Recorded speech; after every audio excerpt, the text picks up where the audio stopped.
स्वागत है सभी लोगों का इस वीडियो में हम अक्टूबर मंथ के इम्पोर्टेंट करंट अफेयर को डिस्कस करने वाले हैं, जो आप लोगों के current affair point of view से बहुत ज़्यादा ही इंपॉर्टेंट रहने वाला है। अगर आप लोग इस सीरीज को कंटिन्यू कर रहे होंगे तो इस सीरीज का आप लोगों को इम्पोर्टेंस अभी तक पता चल गया होगा कि कितनी महत्वपूर्ण सीरीज होती है ये मंथली करंट अफेयर की। तो वीडियो लास्ट तक जरूर देखें, इंपॉर्टेंट वीडियो रहने वाला है करंट अफेयर के पॉइंट ऑफ व्यू से। और लास्ट में आपसे एक प्रश्न भी पूछा है, तो उसका आंसर आप लोग हमें कमेंट बॉक्स में ज़रूर बताएं।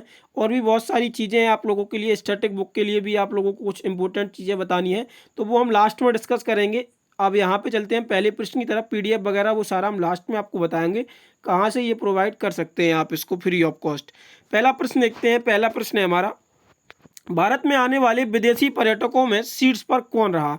तो भारत में जो विदेशी पर्यटक आते हैं उनमें से सीट्स पर कौन रहा है, तो इसका राइट आंसर क्या होगा, तो ये बांग्लादेश इसका राइट आंसर होगा। इस सीरीज में जो हम करते हैं वो क्वेश्चन और डायरेक्ट आंसर करते हैं, एक्सप्लेनेशन हम यहाँ पे नहीं करते हैं, क्योंकि बहुत बच्चों का डिमांड रहता है कि एक्सप्लेनेशन कराया जाए। लेकिन जो मोस्ट प्रोबेबली बच्चे हैं वो डायरेक्ट क्वेश्चन और आंसर चाहते हैं सीरीज में, करंट अफेयर वाली सीरीज में।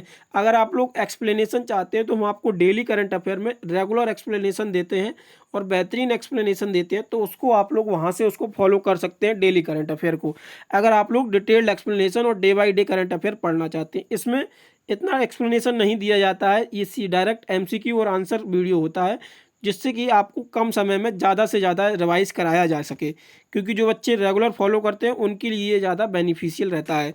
अगला प्रश्न देखते हैं। अगला प्रश्न है हमारा, नेहरू ट्रॉफी बोट रेस का 70वां संस्करण कहाँ आयोजित किया गया। तो ये नेहरू ट्रॉफी बोट रेस है, बहुत फेमस बोट रेस है। इसका 70वां संस्करण का आयोजन किया गया है, तो ये कहाँ पे किया गया है, तो अलपुजा जो है ये केरल में जगह पड़ती है, यहाँ पे इसका आयोजन किया गया है। अगला प्रश्न देखते हैं। अगला प्रश्न है, किस राज्य में कैटफिश की नई प्रजाति एक्सटोमा सेंटियोना की खोज की गई है। तो ये कैटफिश की नई प्रजाति है, इसकी खोज की गई है, तो ये किस राज्य में इसकी खोज की गई, तो इसका राइट आंसर होगा नागालैंड। नागालैंड में इसकी खोज की गई है। अगला प्रश्न देखते हैं। अगला प्रश्न है,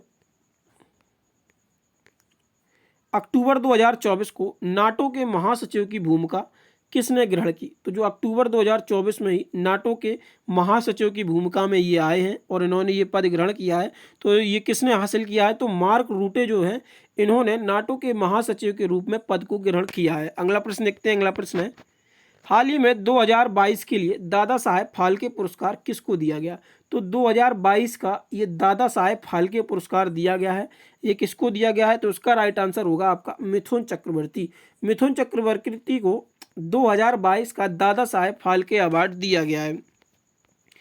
यहाँ पे आप लोगों को बता दें, जो स्टैटिक जीके की ई बुक है इसको अभी आप लोग बाई कर सकते हैं, लिंक आप लोगों को डिस्क्रिप्शन में मिल जाएगा, तो वहाँ से आप लोग इसको खरीद सकते हैं।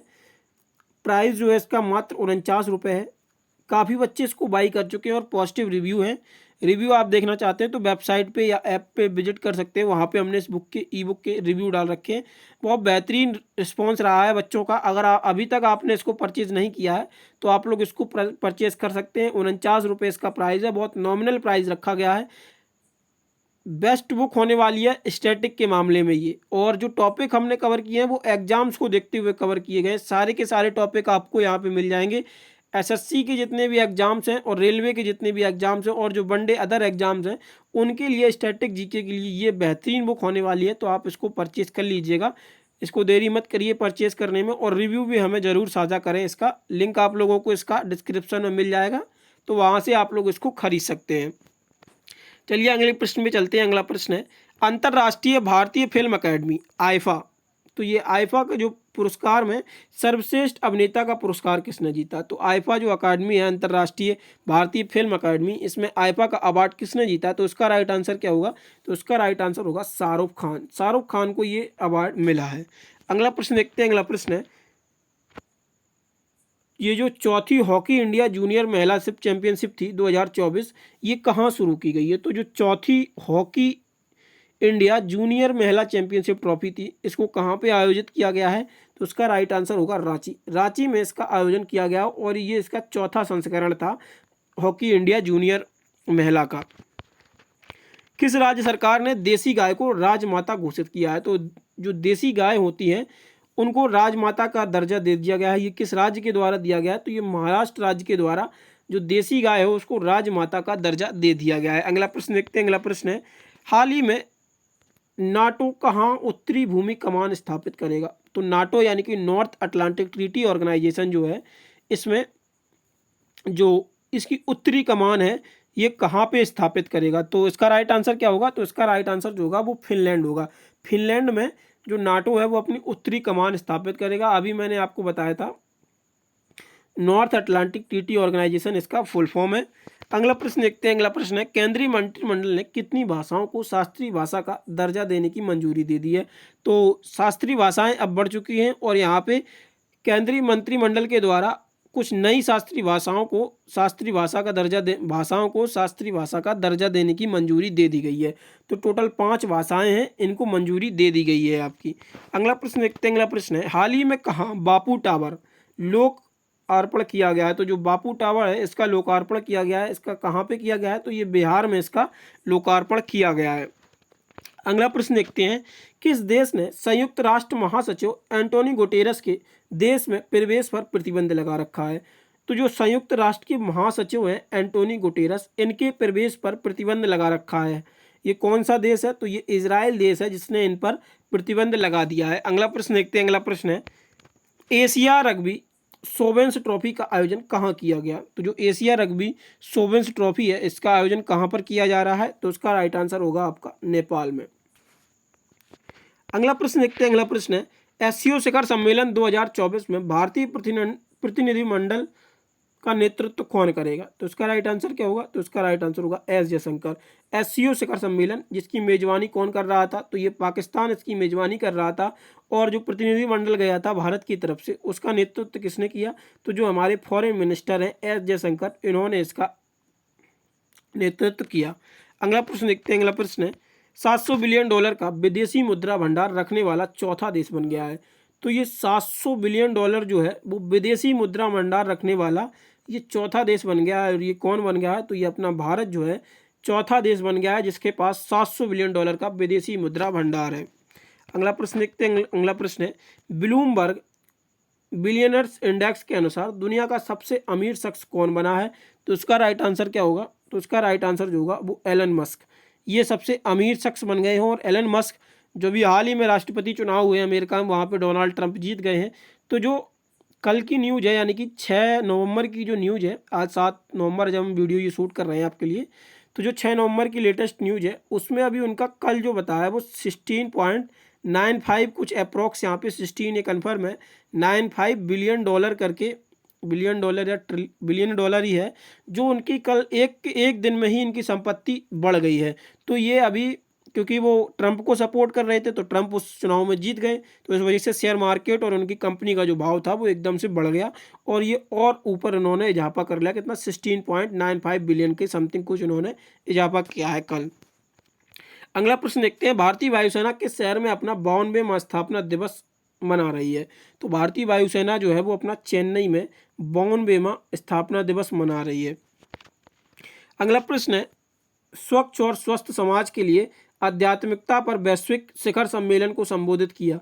तो ये किसने वैश्विक शिखर सम्मेलन को संबोधित किया? तो द्रौपदी मुर्मू के द्वारा इसको स्वच्छ और स्वस्थ समाज के लिए आध्यात्मिकता पर बौद्धिक शिखर सम्मेलन का संबोधन किया गया है द्रौपदी मुर्मू द्वारा, जो कि हमारी वर्तमान समय में राष्ट्रपति हैं भारत की।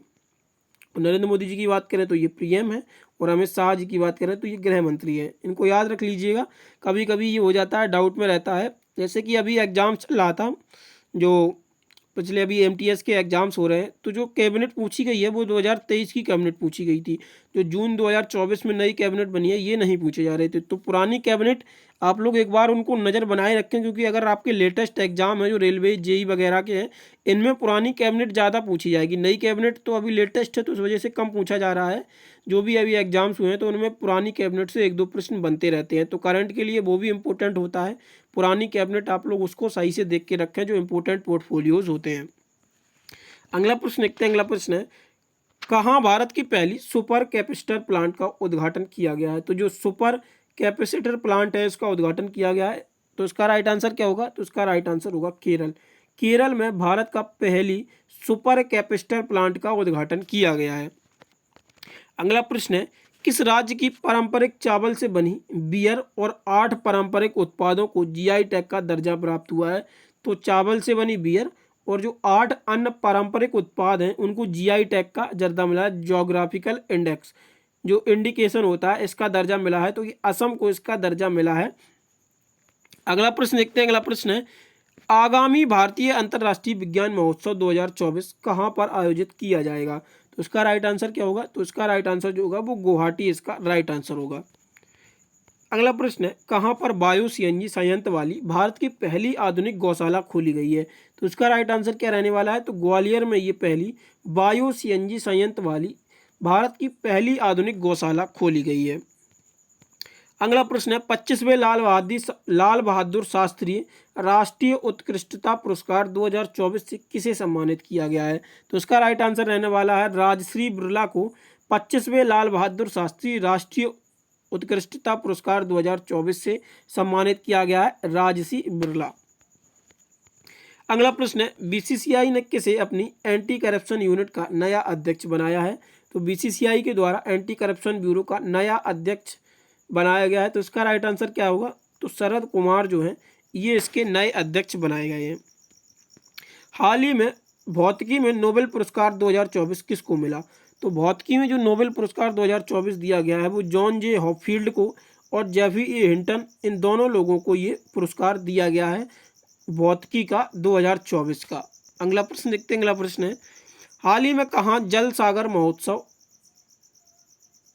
आयोजित किया गया है? तो जल सागर महोत्सव जो है इसका आयोजन कहाँ पे किया गया? तो ये छत्तीसगढ़ में इसका आयोजन किया गया जल सागर महोत्सव। अगला प्रश्न देखते हैं। अगला प्रश्न है ओलंपियन की किस खिलाड़ी ने जिम्नास्टिक से संन्यास की घोषणा कर दी है? तो ये जिम्नास्टिक से संबंधित थी और इन्होंने संन्यास की घोषणा कर दी है। तो ये दीपा कर्माकर जो थी इन्होंने संन्यास की घोषणा कर दी है कि अब ये नहीं खेलेंगी आगे, और इन्होंने ये जिम्नास्ट से इनका संबंध था। और लेटेस्ट खबर आप लोगों को बता दें कि 2036 जो ओलंपिक बिड है उसके लिए भारत ने ऑफिशियली अप्लाई कर दिया कि 2036 का जो ओलंपिक बिड है वो हमें दिया जाए ओलंपिक कराने के लिए। देखिए आगे क्या होता है, फ्यूचर में मिलता है भारत को कि नहीं मिलता है। वैसे मिलना चाहिए भारत को 2036 का ओलंपिक बिड। अगला प्रश्न देखते हैं 2024 में कि केमिस्ट्री के नोबेल प्राइज़ कितने वैज्ञानिकों को सम्मानित किया गया? तो ये केमिस्ट्री में नोबेल प्राइज़ के लिए कितने वैज्ञानिकों को सम्मानित किया गया? तो इसका राइट आंसर रहने वाला है 3 लोगों को केमिस्ट्री के नोबेल प्राइज़ से सम्मानित किया जाएगा। अगला प्रश्न है प्रत्येक वर्ष विश्व डाक प्रतिवर्ष कब मनाया जाता है? तो जो विश्व डाक है ये कब मनाया जाता है? तो 9 अक्टूबर को ये आपका प्रतिवर्ष विश्व डाक दिवस मनाया जाता है। किस केंद्रीय मंत्री द्वारा हमसफर नीति की शुरुआत की गई है? किस नीति की शुरुआत की गई है? ये नीति है आपकी हमसफर नीति। इसकी शुरुआत किसके द्वारा की गई है? तो इसका राइट आंसर होगा नितिन गडकरी जी, जो कि परिवहन मंत्री हैं हमारे, यानी कि रोड मिनिस्टर्स हैं, और इन्हीं के द्वारा हमसफर नीति की शुरुआत की गई है। तो इनको इंफ्रास्ट्रक्चर जो मैन है इस नाम से भी जाना जाता है, नितिन गडकरी जी। किस देश की स्टार टेनिस खिलाड़ी राफेल नडाल ने टेनिस से संन्यास लेने की घोषणा की है? तो जो स्टार टेनिस खिलाड़ी है राफेल नडाल, इन्होंने टेनिस से संन्यास लेने की घोषणा की है। इनका संबंध किस देश से है? तो इनका संबंध जो है वो आपका स्पेन से इनका संबंध है। अगला प्रश्न देखते हैं। अगला प्रश्न है राष्ट्रीय समुद्री विरासत परिषद की स्थापना किस राज्य में की जाएगी? तो जो राष्ट्रीय समुद्री विरासत परिषद है इसकी स्थापना जो है वो आपकी लोथल गुजरात में की जाएगी। अगला प्रश्न आता है 38वें राष्ट्रीय खेलों का आयोजन किस राज्य में किया जाएगा? तो जो 38वें राष्ट्रीय खेल है इनका जो आयोजन होना है वो आपका उत्तराखंड में इनका आयोजन किया जाएगा। अगला प्रश्न देखते हैं। अगला प्रश्न है एशियाई टेबल टेनिस महिला चैंपियनशिप 2024 का कांस्य पदक किसने जीता? तो जो एशियाई टेबल टेनिस महिला चैंपियनशिप 2024 है इसका जो पदक है वो किसके द्वारा जीता गया? तो भारत के द्वारा इसका कांस्य पदक इसमें जीता गया। अगला प्रश्न देखते हैं हाल ही में रतन टाटा जी का 86 वर्ष की उम्र में निधन हो गया है। तो जो रतन टाटा जी थे इनका 86 वर्ष की उम्र में निधन हो गया है, और ये किस क्षेत्र से संबंधित थे? तो ये आप सभी लोगों को पता होगा कि सर रतन टाटा जी किस क्षेत्र से संबंधित थे। तो ये एक उद्योगपति थे और इनका अभी 86 वर्ष की उम्र में निधन हो गया है। अगला प्रश्न देखते हैं किसके अनुसार प्रदेश में हेरिटेज वॉक फेस्टिवल का शुभारंभ हुआ है? मतलब ये किसके द्वारा ये प्रदेश में हेरिटेज वॉक फेस्टिवल का शुभारंभ किया जा रहा है? तो इसका राइट आंसर क्या होगा? तो इसका जो राइट आंसर होगा वो होगा दिल्ली। दिल्ली के द्वारा हेरिटेज वॉक फेस्टिवल का शुभारंभ किया जा रहा है। साल 2024 का शांति में नोबेल पुरस्कार किसे सम्मानित किया गया है? तो शांति में जो नोबेल पुरस्कार दिया गया है वो किसको दिया गया है साल 2024 का? तो इसका राइट आंसर क्या होगा? इसका राइट आंसर होगा न्यो हिदानको को। न्यो हिदानको को 2024 का शांति में नोबेल पुरस्कार दिया गया है। अगला प्रश्न है, हाल ही में टाटा ट्रस्ट के नए अध्यक्ष के रूप में किसे नियुक्त किया गया है? तो जो सर रतन टाटा थे उनका निधन हो गया है अभी 86 वर्ष की उम्र में, और उनके बाद यहाँ पे नए टाटा ट्रस्ट के अध्यक्ष घोषित किए गए। तो न्योल टाटा जो थे इनको टाटा ट्रस्ट का नया अध्यक्ष बनाया गया है। संयुक्त राष्ट्र मानव अधिकार परिषद में किसको सीट देने से इनकार कर दिया गया है? तो जो संयुक्त राष्ट्र मानव अधिकार परिषद है इसमें किस देश को सीट देने से इनकार कर दिया गया है? तो ये सऊदी अरब जो है इसको सीट देने से इनकार कर दिया गया है संयुक्त राष्ट्र मानव अधिकार परिषद के द्वारा। हाल ही में आर्थिक विज्ञान अर्थशास्त्र में नोबेल 2024 किसे मिला है? तो इसका राइट आंसर क्या होगा? तो जेम्स ए रॉबिन्स हैं जो हैं इनको अर्थशास्त्र में नोबेल पुरस्कार 2024 से सम्मानित किया गया है। कौन सा राज्य जाति सर्वेक्षण कराने वाला तीसरा राज्य बन गया है? तो ये जाति सर्वेक्षण जो कराने जा रहा है ये चौथा राज्य बन गया है ऐसा करने वाला। तो ये तेलंगाना राज्य बन गया है। और पहला राज्य कौन था जिसने जाति सर्वेक्षण कराया था? तो ये पहला राज्य जो था वो आपका बिहार था जिसने ये जातीय सर्वेक्षण शुरू कराया था। अगला प्रश्न देखते हैं, संविधान महिमा अभियान के रूप में मनाया जाएगा जो आपका ये दिवस होगा 14 अक्टूबर, इसको हम संविधान महिमा अभियान के रूप में अब मनाएंगे। किसको? 14 अक्टूबर को। अगला प्रश्न देखते हैं, हाल ही में भौतिकी में नोबेल पुरस्कार 2024 से किसे सम्मानित किया गया है? तो ये भौतिकी का नोबेल पुरस्कार है, ये उपरोक्त दोनों लोगों को दिया गया है, जॉन ए हॉपफील्ड और जॉन ए हिंटन को। ये आपका रिपीट प्रश्न हो गया है, तो ये दोनों लोगों को ये दिया गया है। अगला प्रश्न देखते हैं, अगला प्रश्न है, हाल ही में कहाँ जल सागर महोत्सव आयोजित किया गया है? तो ये आपका छत्तीसगढ़ में जो है आपका जल सागर महोत्सव का आयोजन किया गया है। नई दिल्ली में 5वें राष्ट्रीय जल पुरस्कार 2023 से किसे सम्मानित किया गया है? तो उत्तर प्रदेश राज्य सरकार को नई दिल्ली में 5वें राष्ट्रीय जल पुरस्कार से, ये राष्ट्रीय जल पुरस्कार 2023 है, इसमें जो सम्मानित किया गया है वो आपका किसको? उड़ीसा को ये सम्मानित किया गया है 5वें राष्ट्रीय जल पुरस्कार 2023 से। अगला प्रश्न है आपका, हाल ही में भारत में मालदीव का राजदूत किसे नियुक्त किया गया है? तो भारत में मालदीव का नया राजदूत जो नियुक्त किया गया है वो एसात अजीमा को इनको नियुक्त किया गया है भारत में मालदीव का नया राजदूत। अगला प्रश्न देखते हैं, अक्टूबर 15-16 को शंघाई सहयोग संगठन शिखर सम्मेलन 2024 कहाँ आयोजित की गई? अक्टूबर 15-16 को शंघाई सहयोग संगठन यानी कि SCO की ये मीटिंग हुई थी। तो इसका आयोजन किया गया है। इसका आयोजन कहाँ पे किया गया? इस्लामाबाद में इसका आयोजन किया गया। और भारत की तरफ से जो प्रतिनिधिमंडल गया था उसका नेतृत्व किसने किया था? तो जो S जयशंकर हैं ये भारत की तरफ से पाकिस्तान गए थे। अगला प्रश्न देखते हैं, प्रतिवर्ष किस तारीख को अंतर्राष्ट्रीय गरीबी उन्मूलन दिवस मनाया जाता है? तो उसका राइट आंसर क्या रहने वाला है? तो 17 अक्टूबर जो है वो इसका राइट आंसर रहने वाला है, गरीबी उन्मूलन दिवस। अगला प्रश्न देखते हैं, अगला प्रश्न है, हाल ही में किसने जम्मू कश्मीर के नए मुख्यमंत्री पद की शपथ ली है? तो जो जम्मू कश्मीर में नए मुख्यमंत्री बने हैं वो कौन बने हैं? तो उसका राइट आंसर क्या होगा? उमर अब्दुल्ला, जो फारूक अब्दुल्ला के बेटे हैं, ये वहाँ पे मुख्यमंत्री बने। और बीजेपी जो थी वो वोटिंग परसेंटेज के हिसाब से सबसे बड़ी लार्जेस्ट पार्टी बन के उभरी है। और जो क्योंकि केंद्र शासित प्रदेश है तो मनोज सिन्हा वहाँ पे अभी लेफ्टिनेंट गवर्नर जनरल थे जम्मू कश्मीर के। हाल ही में किस भारतीय बल्लेबाज ने अपने 9000 टेस्ट रन पूरे किए हैं? तो विराट कोहली के द्वारा ये कीर्तिमान हासिल कर लिया गया है। टेस्ट क्रिकेट में 9000 रनों का ये आंकड़ा इन्होंने छू लिया है। अगला प्रश्न देखते हैं, अगला प्रश्न है, किस राज्य ने 416 मदरसों में संस्कृत को अनिवार्य विषय बनाने की योजना बनाई है? तो जो 416 मदरसे हैं ये किस राज्य सरकार के द्वारा? तो उत्तराखंड राज्य सरकार ने 416 मदरसों में संस्कृत को अनिवार्य शिक्षा के रूप में लागू कर दिया गया है। भारत सरकार ने 18 अक्टूबर 2024 को किस प्लेटफॉर्म के साथ धोखाधड़ी से बचो अभियान शुरू किया है? तो उसका राइट आंसर क्या होगा? तो इसका राइट आंसर जो है वो मेटा यानी कि फेसबुक और इंस्टाग्राम, ये मेटा के ही दोनों ऐप हैं, इसके साथ धोखाधड़ी से बचो अभियान शुरू किया है 18 अक्टूबर को। किस भारतीय क्रिकेटर ने अपने कैरियर का पहला टेस्ट शतक लगाया है? तो सरफराज खान के द्वारा ये पहला टेस्ट शतक बनाया गया है। अगला प्रश्न देखते हैं, अगला प्रश्न है, तटीय सुरक्षा अभ्यास सागर कवच का सफलतापूर्वक आयोजन किया गया। तो ये किस जो तटीय सुरक्षा अभ्यास है ये किसके साथ, तो भारतीय तटरक्षक बल जो है इसके साथ ये तटीय सुरक्षा अभ्यास का अभ्यास जो था सागर कवच, इसका सफलतापूर्वक आयोजन किया गया है। अगला प्रश्न देखते हैं, हाल ही में कौन भारत का प्रमुख आयात स्रोत बन गया है।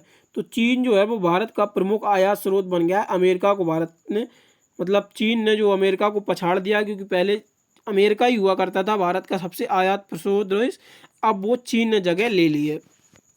अगला प्रश्न है, किस देश ने भारतीयों के लिए नई वीज़ा ऑन अराइवल नीति शुरू की है। वीज़ा ऑन अराइवल नीति क्या होती है कि आप पहुंच जाइए, जब आप पहुंच जाएंगे वहां पे अराइवल हो जाएंगे तो वहां पे आपको वीज़ा इशू करा दिया जाएगा। तो इसी को हम वीज़ा ऑन अराइवल नीति कहते हैं। ये किस देश ने शुरू की है, तो इसका राइट आंसर क्या होगा, तो इसका राइट आंसर होगा यूएई, यानी कि यूनाइटेड अरब अमीरेट्स के द्वारा ये वीज़ा ऑन अराइवल नीति की शुरुआत की गई है। हाल ही में किस राज्य सरकार ने शिक्षकों को एआई टूल शिक्षा को पायलट लॉन्च किया है। तो शिक्षकों के लिए एआई टूल शिक्षा को पायलट लॉन्च किया गया है। तो इसका राइट आंसर क्या रहने वाला है, कर्नाटक राज्य सरकार के द्वारा इसको लॉन्च किया गया है। अगला प्रश्न देखते हैं, हाल ही में किस अंतरिक्ष एजेंसी ने मून लाइट लूलर कम्युनिकेशन एंड नेविगेशन सर्विसेज कार्यक्रम शुरू किया गया है। तो ये जो यूरोप की अंतरिक्ष एजेंसी है इसके द्वारा ये कार्यक्रम शुरू किया गया है। अगला प्रश्न देखते हैं, अगला प्रश्न है, हाल ही में भारत तुर्की मैत्री संघ कहाँ शुरू किया गया है। तो उसका राइट आंसर क्या होगा, तो उसका राइट आंसर होगा आपका हैदराबाद। इसका जो आयोजन है वो हैदराबाद में शुरू किया गया है भारत तुर्की मैत्री संघ का। ब्रिक्स शिखर सम्मेलन 2024 की मेजबानी कौन सा देश कर रहा है। तो उसका राइट आंसर होगा रूस। ये ब्रिक्स शिखर सम्मेलन की मेजबानी कर रहा है और इसने सफलतापूर्वक इस आयोजन को कर लिया है। भारत की तरफ से जो प्रतिनिधि गए थे वो पीएम मोदी खुद गए थे रूस की में जो ब्रिक्स सम्मेलन हुआ था उसमें, और जो एससीओ हुआ था पाकिस्तान में वहाँ पे कौन गए थे, तो हमारे जो विदेश मंत्री हैं एस जयशंकर वो वहाँ पे गए थे। अगला प्रश्न देखते हैं, अगला प्रश्न है, उड़ान योजना के तहत उत्तर प्रदेश के किस जिले में नई हवाई अड्डे का उद्घाटन किया गया है। इसका राइट आंसर क्या होगा, सहारनपुर। तो जो उड़ान योजना है वो नई हवाई अड्डों के लिए योजना है और उसी योजना के तहत उत्तर प्रदेश को एक नया एयरपोर्ट मिल गया है और जिसका उद्घाटन हो गया है, वो सहारनपुर एयरपोर्ट होगा। अगला प्रश्न है, राष्ट्रीय पैरा तैराकी चैंपियनशिप 2024 का आयोजन कहाँ किया जा रहा है। तो इसका राइट आंसर क्या होगा, पणजी में इसका आयोजन किया जा रहा है। अगला प्रश्न है, राष्ट्रमंडल खेल 2026 का आयोजन कहाँ पर होगा। तो इसका राइट आंसर जो होगा वो होगा ग्लासगो। ग्लासगो में जो राष्ट्रमंडल खेल 2026 होंगे इसका आयोजन किया जाएगा। हाल ही में कर्मचारी चयन आयोग के नए अध्यक्ष बनाए गए हैं। तो जो एस गोपाल कृष्णन है इनको एसएससी यानी कि राष्ट्रीय कर्मचारी चयन आयोग का अध्यक्ष बनाया गया है। अगला प्रश्न देखते हैं, अगला प्रश्न है, हाल ही में जारी विश्व आर्थिक स्वतंत्रता रिपोर्ट सूचकांक में भारत का कौन सा स्थान रहा है। तो भारत का जो स्थान रहा है वो 84वां स्थान रहा है विश्व आर्थिक स्वतंत्रता रिपोर्ट 2024 में। हाल ही में नमो भारत ट्रेन संचालन की ये पहली वर्षगांठ मनाई गई है। नमो भारत ट्रेन संचालन की इसको 1 वर्ष पूर्ण हो गया है और ये अभी हाल ही में से की पहली वर्षगांठ मनाई गई है। अगला प्रश्न देखते हैं, हाल ही में विश्व स्वास्थ्य संगठन ने किस देश को मलेरिया मुक्त घोषित कर दिया है। तो विश्व स्वास्थ्य संगठन यानी कि WHO के द्वारा इसको घोषित कर दिया गया है मलेरिया मुक्त देश। तो इसका राइट आंसर क्या होगा, मिस्र इसका राइट आंसर होने वाला है। और WHO का हेडक्वार्टर कहाँ पे, तो जुनेवा स्विट्जरलैंड में WHO का हेडक्वार्टर है। किस देश के भारतीय दूतावास में प्रवासी परिचय 2024 कार्यक्रम का आयोजन किया गया। तो इसका राइट आंसर क्या होगा, तो इसका राइट आंसर जो होने वाला है वो आपका सऊदी अरब होगा। अगला प्रश्न देखते हैं, संस्कृति और एकता का प्रतीक फूलों वालों की सैर उत्सव का शुभारंभ कहाँ पे किया गया है। तो इसका जो राइट आंसर होगा वो दिल्ली में, फूलों वालों की सैर उत्सव का शुभारंभ। तो जो टाइटल है आपका संस्कृति और एकता का प्रतीक फूल वालों की सैर उत्सव का शुभारंभ, संस्कृति और एकता का प्रतीक। थोड़ा कन्फ्यूजन क्वेश्चन है, लैंग्वेज थोड़ा अटपटा है इसका। हाल ही में चौथी परमाणु पनडुब्बी वह कौन सी है जो पानी में उतरेगी। भारत की ये चौथी परमाणु पनडुब्बी होगी जो पानी में उतारेगी। तो राइट आंसर क्या होगा, भारत होगा जो अपनी चौथी परमाणु पनडुब्बी को अब कार्य में लेगा। अगला प्रश्न देखते हैं, अगला प्रश्न है, प्रत्येक वर्ष संयुक्त राष्ट्र दिवस कब मनाया जाता है। तो उसका राइट आंसर क्या होगा, 25 अक्टूबर को प्रत्येक वर्ष संयुक्त राष्ट्र दिवस मनाया जाता है। अगला प्रश्न देखते हैं, अगला प्रश्न है, विश्व टेस्ट चैंपियनशिप में सर्वाधिक विकेट लेने वाले गेंदबाज बन गए हैं। तो सर्वाधिक विकेट लेने वाले गेंदबाज कौन बन गए हैं। तो ये रविचंद्रन अश्विन बन गए हैं जिन्होंने विश्व टेस्ट चैंपियनशिप यानी कि WTC में सबसे ज़्यादा विकेट हासिल किए हैं एज अ बॉलर। अगला प्रश्न देखते हैं। अगला प्रश्न है वर्ष 2026 में कॉमनवेल्थ गेम्स में कितने खेल शामिल किए जाएंगे। तो ये जो आपके 10 खेल हैं ये आपके कॉमनवेल्थ गेम 2026 में ग्लासगो में इसका आयोजन होगा। तो वहाँ पे 10 खेलों का आयोजन किया जाएगा, मतलब नए खेल इसमें शामिल होंगे। हाल ही में कौन सा देश एशियाई विकास बैंक का 69वां सदस्य बना है। तो उसका राइट आंसर क्या होगा, इजराइल जो है इसका 69वां सदस्य बन के निकला है नया एशियाई विकास बैंक का।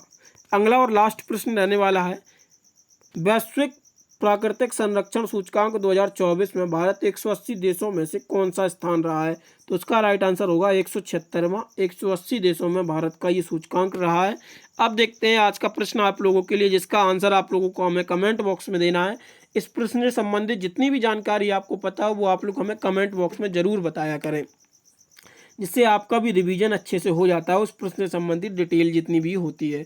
हाल ही में भौतिकी में नोबेल पुरस्कार 2024 किसको मिला है। तो उसका आंसर आप लोग हमें कमेंट बॉक्स में बताएंगे। और ये PDF और जो ऑनलाइन टेस्ट है आप लोगों का, इसका आप लोग हमारे ऐप पे इसको डायरेक्ट डाउनलोड कर सकते हैं।